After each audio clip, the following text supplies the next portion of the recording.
some of our panelists were a bit better prepared for this than some other businesses around the world, potentially. But either way, hopefully they can shed some light on the best ways to survive and make money during a time of crisis. So I'll do a quick introduction, then we'll get straight to the discussion. So immediately on my left, we have Jan Clausen from Factory 92, a Hamburg-based PR agency who has represented Kraftwerk and Katy Perry, and you've assisted with festivals, and I think you contributed to this festival as well. Yes, we're supporting the Ukraine as a focus country here. Excellent. And you also represent Secretly Canadian as well, yeah. And then we have, in the middle there, we have Juliana Nora from Anger, who just won the Amadeus FM4 award last night, so congratulations on that. Thank you. Thank you. Thanks very much. And then at the far end, we have Tillman, or Mandy Mozart, who co-runs a unique organization that I guess you can tell us a bit about it in a minute, called Vienna Struggle, based here in Vienna. So I guess my first question I thought would be the most appropriate way to start was if you could just take us through, maybe start with Julian and Nora, if you could take us through a little bit of basically your experience of this last year, so how it felt when this pandemic started and everything that's kind of happened since, and the basic story of how you've made it through as musicians for the last 9 months. Yeah, thank you. Thank you for having us. We are very happy to be here. And yeah, we are very happy to be still here. It was very hard, to be honest. When we heard about isolation in March, we had 25 shows planned all over Europe, which were our income for the next months and so. And yeah, they all have been cancelled or postponed. So yeah, you can imagine it's very hard. And so for us at the beginning, we had to deal with this, like, yeah, no income, but also like you don't know what to do, right? Yeah. It was free time for us, and we are not used to that. So, but then after some time, we really enjoyed it. Yeah, we started writing new songs and new stuff, and we had lots of space in our minds, because we don't had to think about concerts or stuff like that, and so it was a really good time. Yeah. But it's from a financial standpoint, I guess you lost, like you said, 25 bookings you had, and they were all cancelled. But so what sort of support was in place for you as artists here in Austria? Yeah, so to be honest, the first 3 weeks we were just writing applications to get money from all kind of organizations. Like we got a small percent of our of the, how do you say, Of the shows. Yeah, of the shows. Yeah. Of the cancelled shows. Of the cancelled shows from the AKM and from LSG. And yeah, yeah, and support from the city and from the government. And yeah, and also from the Austrian Music Export, because we actually would have been the focus act of this year, but yeah. And so we did a lot of applications to get a little bit of money, and that worked out pretty good, to be honest. Yeah. Yeah. Otherwise we couldn't, do it. Yeah, I mean, well, I think that's. Well, I'll ask you a bit more about that in a bit. Okay. Then, I guess. Also, Tillman, maybe you could introduce us to Vienna Struggle, and then take us through a bit of what it's been like, because I guess you've more or less been kind of getting started during this difficult period. Yes. So basically, I think music industry or art industry is in crisis always, or has been, especially last years. I could never do what I want to do in this industry at all. So I would always have to rely on sort of a secondary income. And even like when you think about the art industry and the industry that's running, there is certain mechanisms that really make it impossible, as you just said, to find some space, some headspace to explore ideas, to recope, to meditate over it, and then create something from that. So my strategy, oh, now it's louder. I'm a bit in a rush. Yeah, I've been a bit in a rush because for me it was the opposite effect actually. During the crisis, like all the stuff I do for years just exploded because I've been working very digitally, and I've been also preparing for 2 years now an orchestra project that is trying to eradicate the conductor and the composer genius and work with more modular composition techniques and also with a different way of treating copyright or intellectual ownership on the whole process. So there's not like a texter, there's not like a scorer and that person that has this creative idea that gets in the end the AKM money or whatever, which I think is a very retarded system based from philosophies 200 years ago, which we also seen in Max Planck Institute, that you cannot just take stuff from Wilhelminian Empire and apply it to modern science. It's really not working. So you have this autocratic rulership over intellectual ideas, which I think is not working at all in the technocratic world we're living in. So we set out to apply concepts from stuff like, what's that?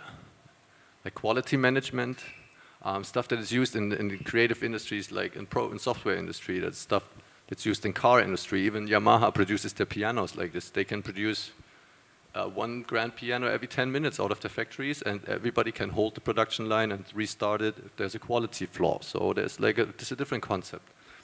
And in creativity, it's still like there's the director of the Burgtheater, and then if that person is really genius, the piece is a success, and everybody else has to suffer if it's not. So we set out to define these small, we looked at companies like Pixar that produce animation movies, and they basically, they work with Scrum methods, they work with iterations, they work with teams evaluating their work on a task or on goal level. So that's how we also split in the end. Like we're working on a system to split the ownership on profits or on the intellectual property, on the stakeholders on the stakes of this whatever enterprise or project or songwriting or composition or concert, and we split it amongst these evaluations, or with these evaluations amongst the budget. That is it's a bit more complicated in the end, but literally that's what we're doing. And with this, we were able to, when the crisis hit, we were able to require, finally we got to work with these people that we wanted to work with, because everybody was working before, everybody had their gigs, and I know a lot of great musicians from all around Europe and the world, and I wanted to work with them for years. But it was simply, they were on tour, running from schedule to schedule, from nightclub to nightclub, and there was seriously no time for them to take a week off to do a creative camp, what I usually do. And suddenly they were all unemployed, and I was like, great. and I said, I have some jobs, I have some opportunities, and you will benefit in the end. It's not like usually you start a creative work. Usually you start creative work and it's like, hey, let's do this together. Let's see what happens. And then in the end, there's big drama because nobody is sure who did what. And this is something that we tackled, and we did some stuff with that, and some of it I may say something about later. Well, but so what is your end product? Is there a performance or a composition, or what is the kind of output of this process? Yeah. So the showcase of this process is basically a symphonic event where you have in the end, if we succeed, we'll have 150 people on stage and in the auditorium, and that are performing or actively involved in this creation. But that's not the product that we sell, right? It sounds like any Gesamtkunstwerk project. Yeah. You have to invest from all sources of society. So there needs to be funding, there needs to be ticket sales, there needs to be merchandise, this whole, any money you can get to put into a whatever opera piece. And So our products are actually simple. We keep them. We keep the intellectual property. If we have like a development on the side, when we're trying to reach this goal, like we're possibly going new ways. So there's products evolving from that. Like there was some time in the orchestra there was no double bass. So somebody invented a freaking double bass and somebody else made money of it. So we want to keep that intellectual property and make money of that and then reinvest it into our orchestra. So basically products we have right now is of course this sharing system. We also consult people on it. Yeah. And we're also doing some streaming technology. We do software tools for video. We do software tools for audio. So like we don't know where it's going to go, but we have a process in place to. Yeah. Also, one way to survive is to survive the struggle. To recreate the entire system. That's one method, I suppose. Then, and I suppose Jan. So, as we alluded to before, I mean, you've assisted with PR for artists and festivals and so on, and clearly everything got cancelled, I suppose. What was the last 9 months or so like for you? I think it started in March. So we were just in the process to hire new people because we had a lot of great festivals coming up. So we were working for Siget, Roskilde.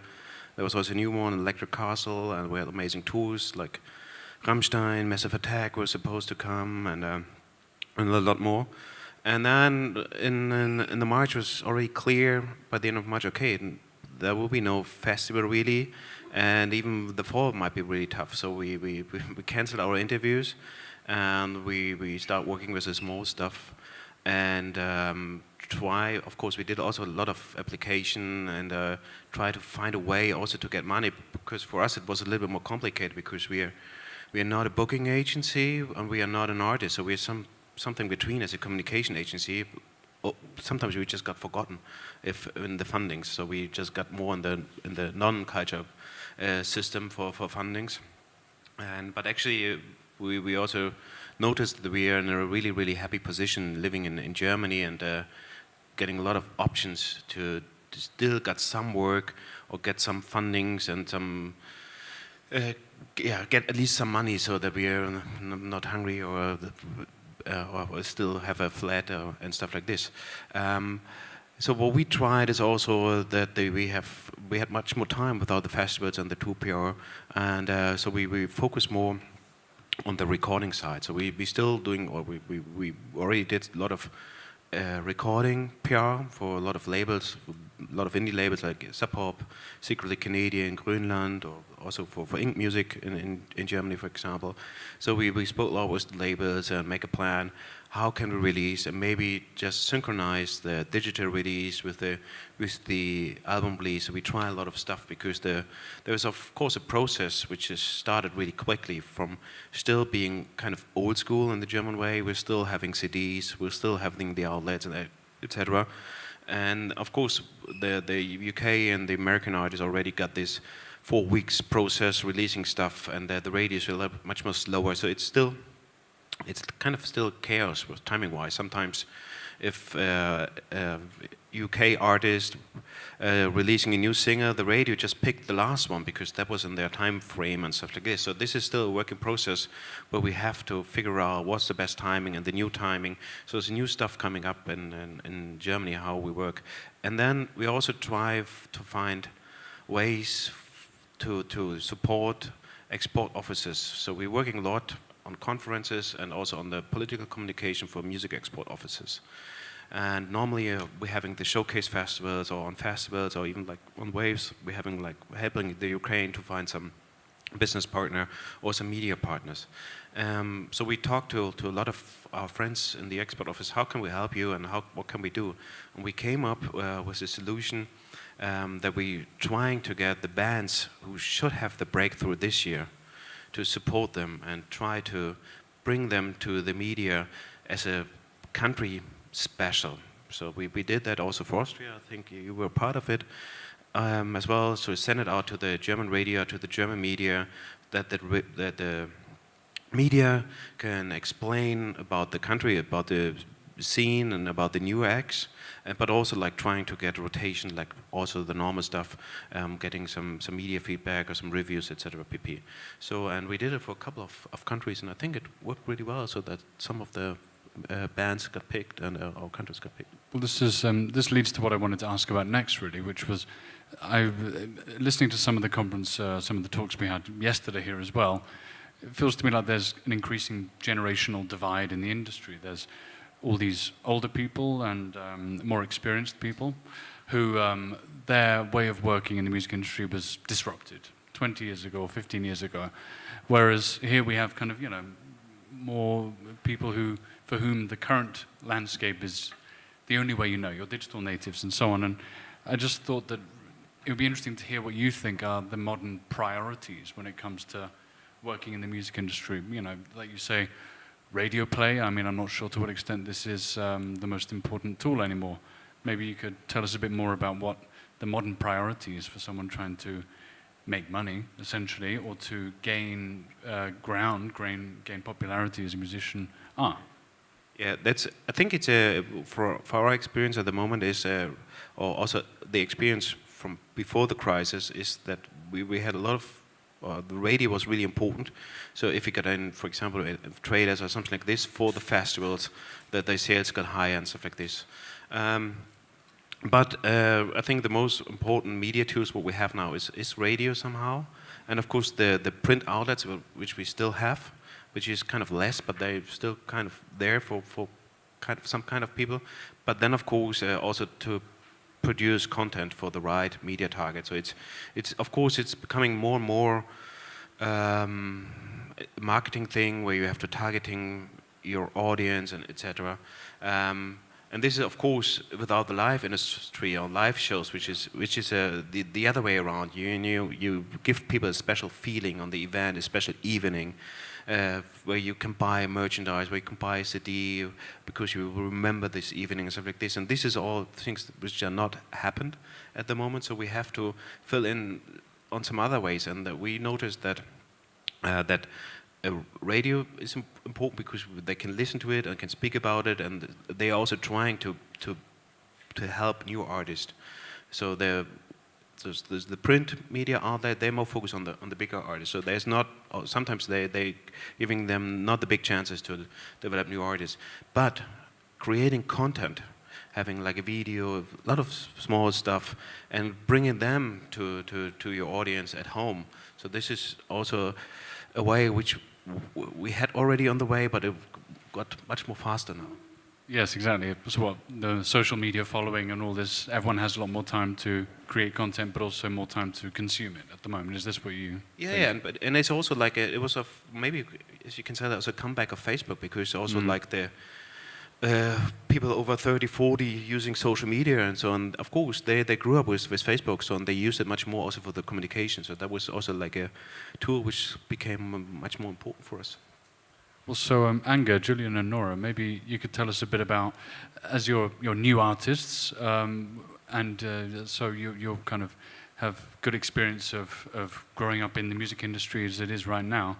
What were the most important steps along the way towards getting your award, essentially?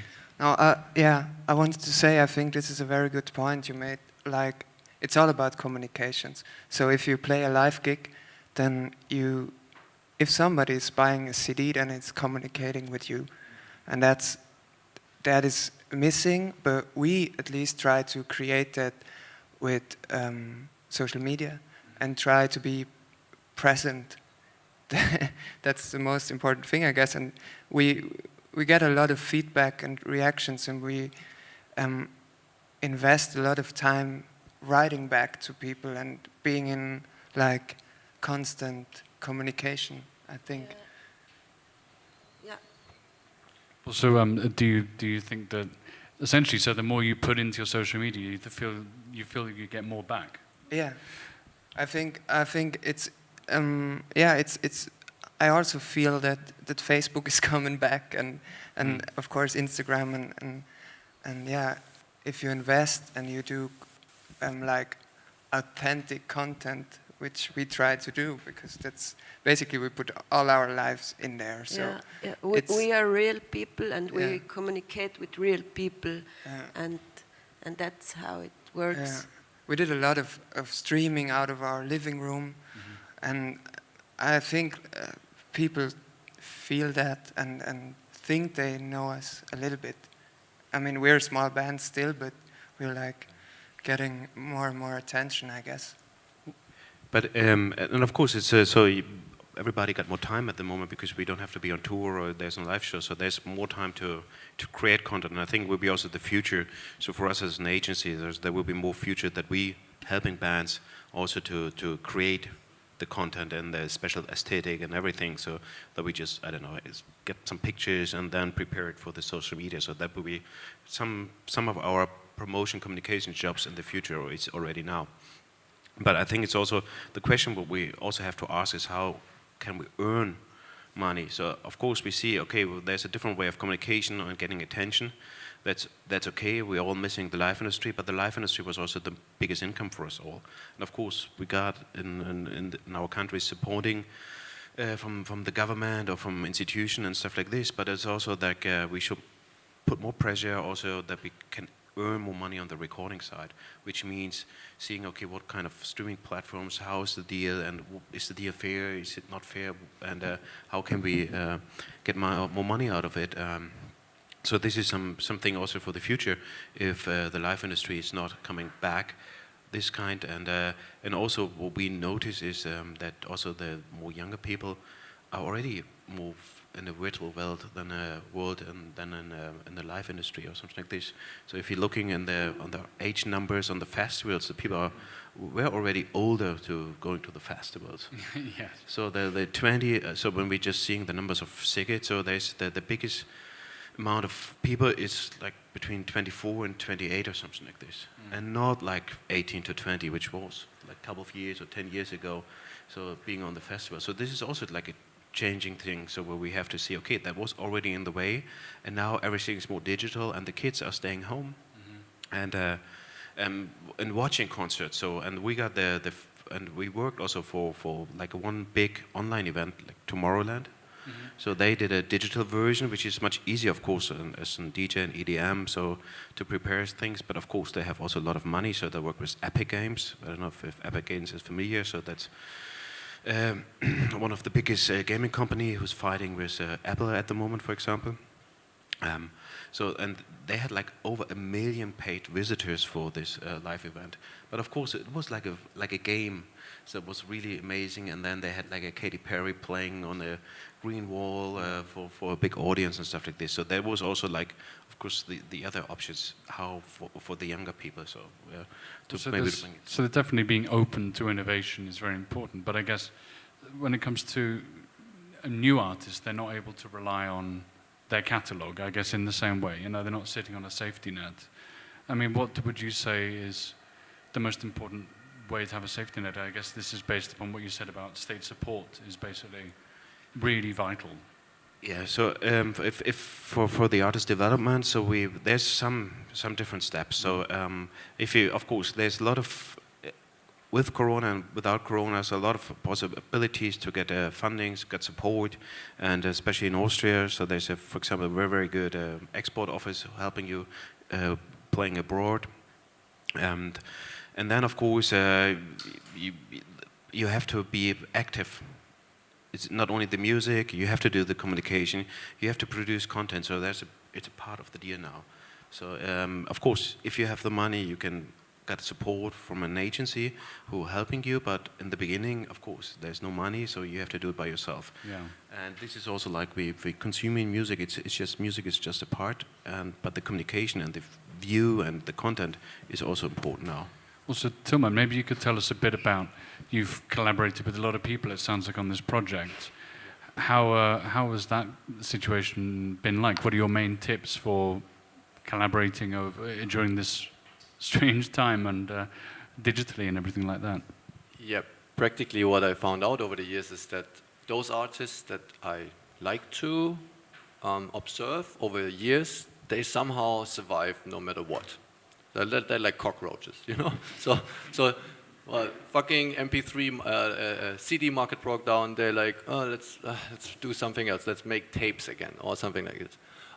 Then let's do net labels. And then the net labels are kind of like not working because they just figured out, okay, we can give that shit for free.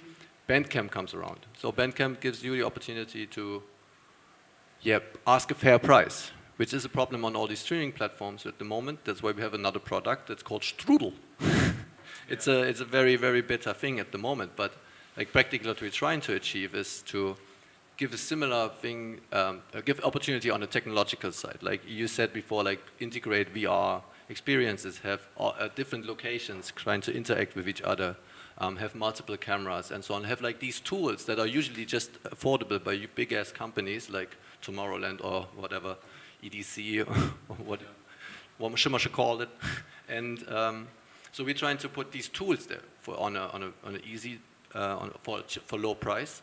And also we just, we give them the opportunity to create content, and that content that has the quality that people will pay for it again. So like a Twitch streamer, if they have a certain content, people are willing to pay.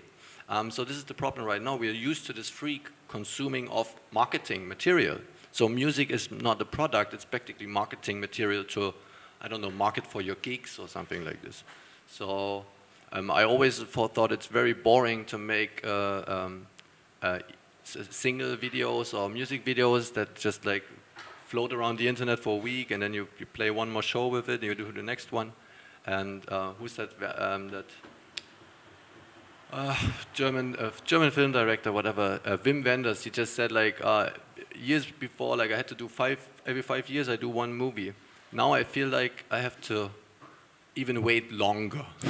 He said like, yes, the industry asks you to do more, but it's like, it just evaporates in the air. So what we're trying to do is create proper content, get a streaming site from us or ask for support from us, and then we take like 7% of the deal, and you just wait for a year to do your fucking performance. Just like don't do 10 shows, just do one proper show and ask your audience to properly pay for it.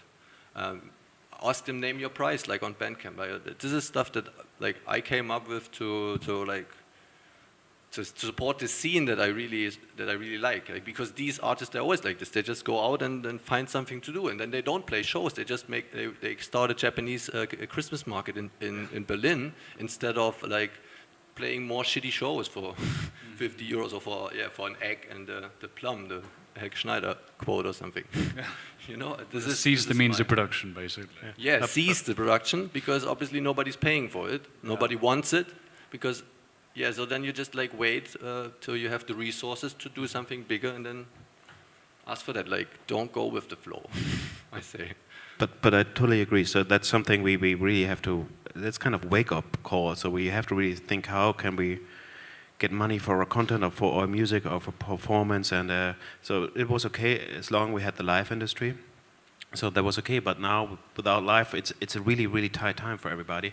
And then, of course, if you really think it, so that like the three majors doing 80% of the whole revenue of the record industry on 2 or 3 platforms, so that's already something wrong if you say it.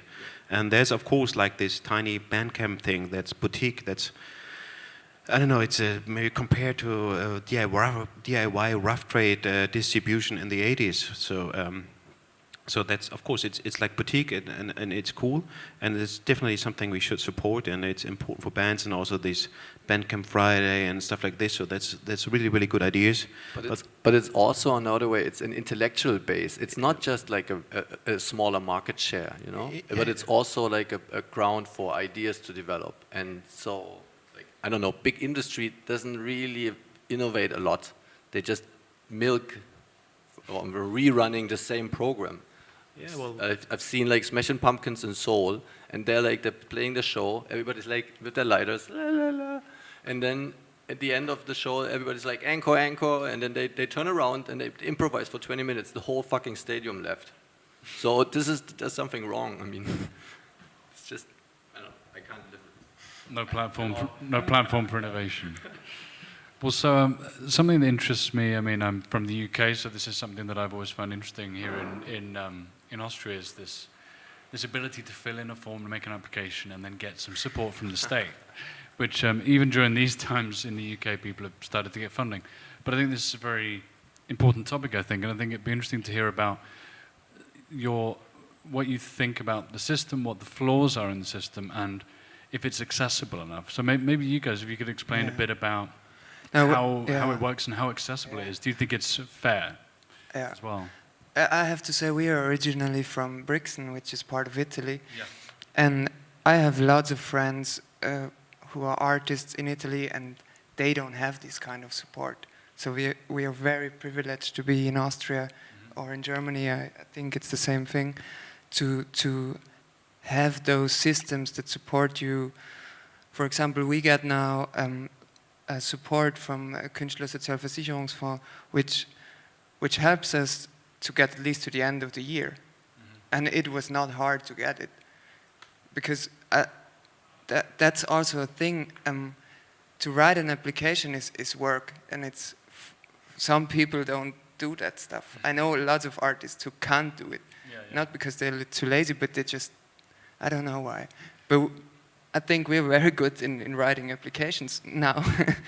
and so, but yeah, I think it really works very good, but I don't know if everybody's seen in this system, you know? Yeah. Yeah, and for me, it worked out good, to be honest, and I'm very privileged. Well, so a very simple question. How did you find out about it? Is this something that you just knew about, or did a friend tell you, or? Also, no, we have a management which really tried to help all bands they are managing to survive, and they were the first to tell us where we have to write our applications, and this was very how. And how. Yeah. And they also supported us, like they don't take any share at the moment, and that's because at the end they need us. Yeah. Because if you're management and you don't have artists, what are you for? So yeah. Yeah, please. I think for us it was. I think we learned a lot also so to talk to the politics. So because in the beginning, I remember there was a big meeting with all the culture minister of the federal states in Germany, and when they came back, so they make a notice that so maybe this year you shouldn't play the long Wagner songs, maybe the shorter ones, and you have breaks when you have more breaks when you practice with your orchestra, and it was like that's only about classical music. There was no word about the club scene. And this is, of course, changing. And of course, which is totally normal for us, that when we're having a concert with 1,000 people, that like 40, 50 people working for it, people from the politics didn't know that. So, and this is still a process. And we got a demonstration like a couple of days ago, where all the crew members and technic people and tour managers also applying for money, and they have to find a way to support them, because the whole culture industry need them, because if we're having concerts but no crew anymore left, so then there will be no tour. So, and that was really a lot of power with Herbert Grönemeyer, which is a big artist in the German-speaking area, so did a speak there and everything. So so we learned a lot. So the politics learned a lot about the pop culture, and also the pop culture learned how to make structure, how to make lobby work and stuff like this. So this is also like a process. If you're seeing something good, this is maybe a good thing, that the process is much more. But getting money on application in Germany, it was kind of complicated, because we're having this federal system. So it's not a nation. Sometimes you got nationwide money. Sometimes we got money from the Hamburg government, and then of course we noticed that some people got something in Hessen or in Berlin. So it was kind of different from the different situation. But all in all, I think it was okay. So there's sometimes they put up a funding with 25 billions, where you just can have your office cost without the rent for the office, and without the loan for the people. So, but there's nothing really left then from a PR agency, because that's the most important or the expensive things. So we got like 2,000 euros for our copy machine then. But of course, it's cool to getting 2,000 euros no matter what. But of course, so they only apply for less than $1 billion. So there's still 24 billion in the budget. So and then of course they learn, and hopefully they will change it, that people can apply for more in a different way. So but it's definitely been a big learning experience. This came up in some of the talks yesterday here at Waves as well. That a big learning experience for society as well. They need to somewhat understand the bigger value of the music industry as well, and because I guess one of the biggest problems in places like the UK or Italy is that there's just no appreciation or understanding for the greater value of this. And like you say, if everyone downs tools overnight, then this means that it's the people running the venues, it's the people selling food to people before and after the gigs, it's everything. And I think it's also different if we just talked in the morning about the US, so there's no trust in the government. So they raising fundings and everything. But of course, a lot of big agencies fired a lot of people there as well. So, but in Germany, all the big booking agency and so they still have their stuff. So because of course they get support from the government. So in a way we trust, and we're in a luxury position. Or we worked with we did a compilation for Israel artists. So they also don't get any fundings, no support, nothing. So they and of course at one point they had to do concerts for living, so yes. to earn some money, and now they have the lockdown again. So it's also like okay.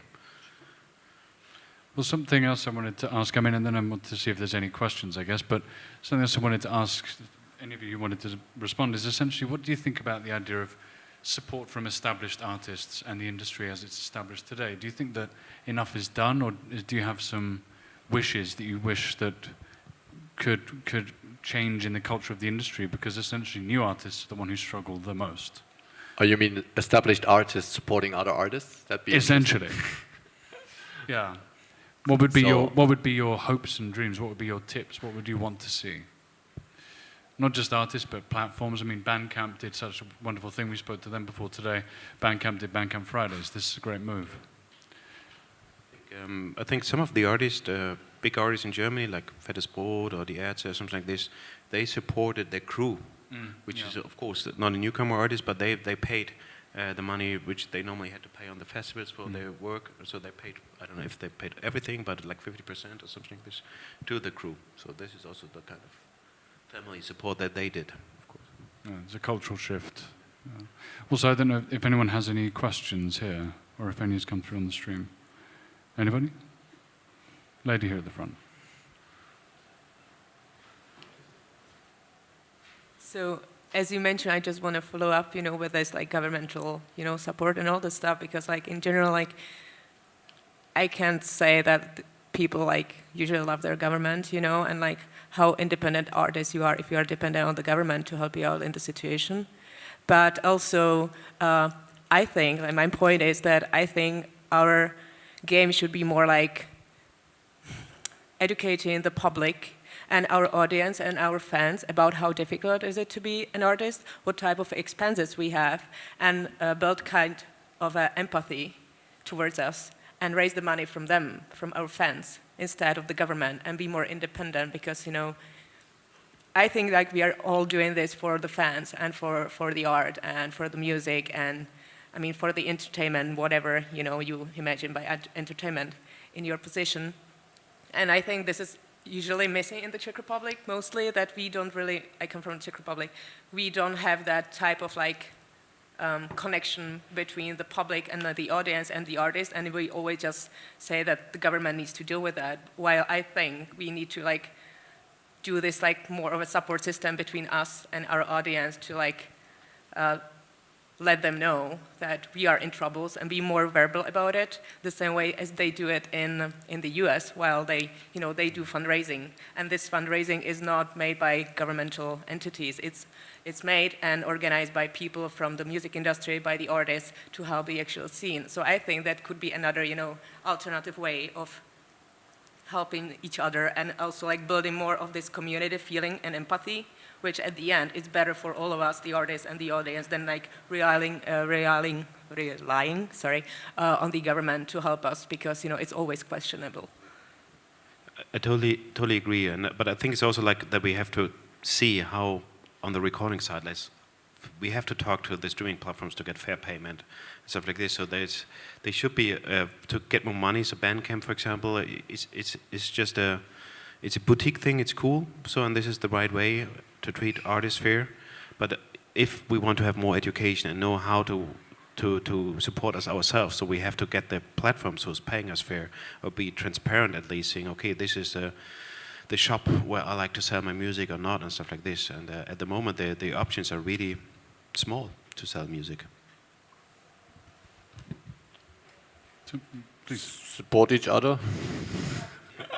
Yeah, and literally like forget about the fame for a moment because it's gonna be very temporary anyway. And if you want to do in a long run, you have to rely on a infrastructure of friends and colleagues that you want to work with for the rest of your life.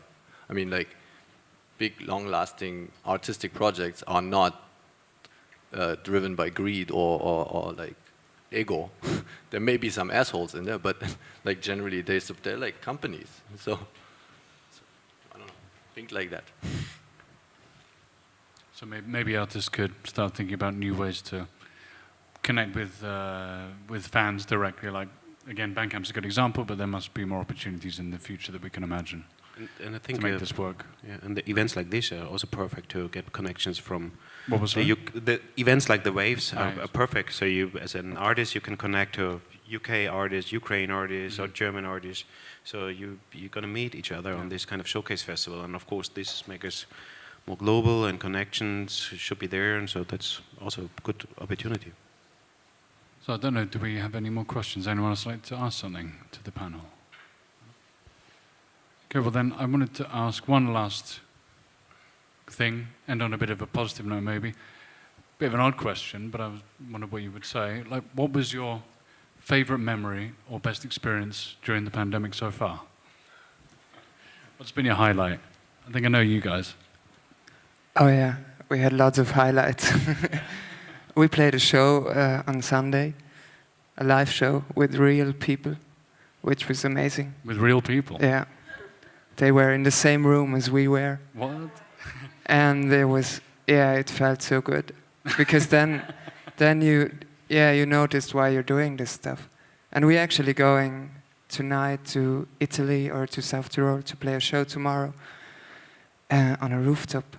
It's a secret show, and people can stand outside, and it will be very cool. So I think that were my highlights. It's like almost getting back to normal is the highlight. It feels it.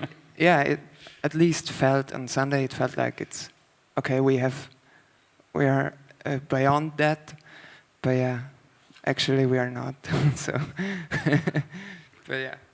I think we had nearly the same thing. I think one of the best moments was when we had the office reopened. And after like a couple of months, I saw all my colleagues after some months again in real life. So that was amazing. Just getting back together again, celebrating with the newly funded coffee machine. Yeah. Tilman, what about yourself? My best moment was when, like, we had a party planned at Club U on 4th of April called Petting with some people from Wienwoche, and well, obviously that was cancelled. So we just like, okay, we experimented a bit before with like playing music together at different locations same time. So then we send out small streaming kits like camera and upstream something, and had like 3 locations around the city. Plus we had like these Google Hangouts on the side, and we streamed them all into something that was like this huge melange of, I don't know, 15, 20, 30 people in one screen, all had different timings, and sound was overlapping, and browsers open, and that was an amazing party. Like after 2 hours into that thing, it went like 6 hours. After 2 hours, the people were really high. There was like butts showing in these webcams, and people started dancing, and you really felt tripping. There's some guy in the studio. Had still a studio in the 5th district. Some guy coming in and is like, "What the fuck is happening here?" It's like, yeah, this is the internet, guys. Now finally people understand what I've been experiencing for years, and it was a fun moment. I was like, "Eureka, we got it." but it's not 4D. It's like going into virtual reality and spinning around. Yeah. So but it felt like a rave. So if someone wants to plan a party during the second wave, get in touch with you. Yes. You got the experience. Definitely. Yeah. All right, great. Well, then I think we can wrap things up there. Thanks very much, guys, and speak to you later.